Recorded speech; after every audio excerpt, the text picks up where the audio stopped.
যেসব জিনিস দেখলে তোমরা নাক ছেটকাও আর ফেলে দাও, তো আজকে ফেলে দেওয়া আর নাক ছেটকানো জিনিস রান্না করে দেখাবো তোমাদের।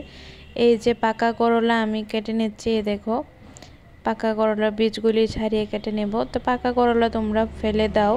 আর হচ্ছে মাছের তেলও সবাই খায় না, তেঁতো লাগে বলে, তো সেটা ফেলে দেয়।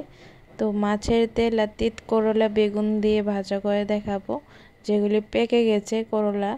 তো সাথে আমি কিছু কাঁচা করলাও দেব। তো আশা করি তোমাদের ভালো লাগবে।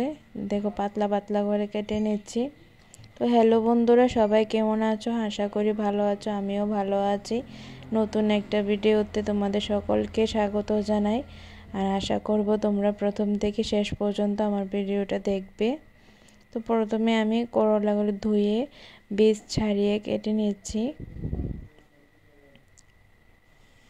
তো একে একে সব করলা আমার কাটা শেষ হয়ে গেছে। এই দেখো বেগুন আর মাছের তেল, সাথে দুটো মাছের পেটিও নিয়েছি। কড়া গরম করে কাঁচা লঙ্কা পেঁয়াজ ভেজে নেব হালকা হালকা। ভাজার পর দিয়ে দেব আমি প্রথমে করলাগুলি, তারপর নুন দিয়ে দেব হলুদ দিয়ে কিছুক্ষণ নাড়াচাড়া করে ভেজে নেব হালকা ঢাকা দিয়ে। তো করলাগুলিকে ভালো করে আগে ভেজে নেব, কারণ করলাগুলি ভাজতে সময় লাগে, তার বেগুন তো সময় লাগে না। তো করলাগুলি হাফ ভাজা নেওয়ার পর দেখো বলেছিলাম ঢাকা দিয়ে দেবো, তো ঢাকা দিয়ে দিলাম। হাফ ভাজার পর দিয়ে দেব আমি এই অবস্থায় দেখো বেগুন আর মাছের তেল আর হচ্ছে পেটি, তো দুটোই দিয়ে দেব। দিয়ে খানিকটা নাড়াচাড়া করব।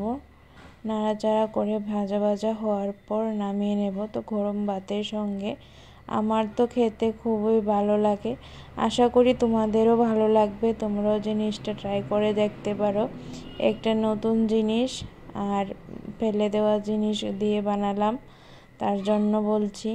তো খেয়ে দেখো।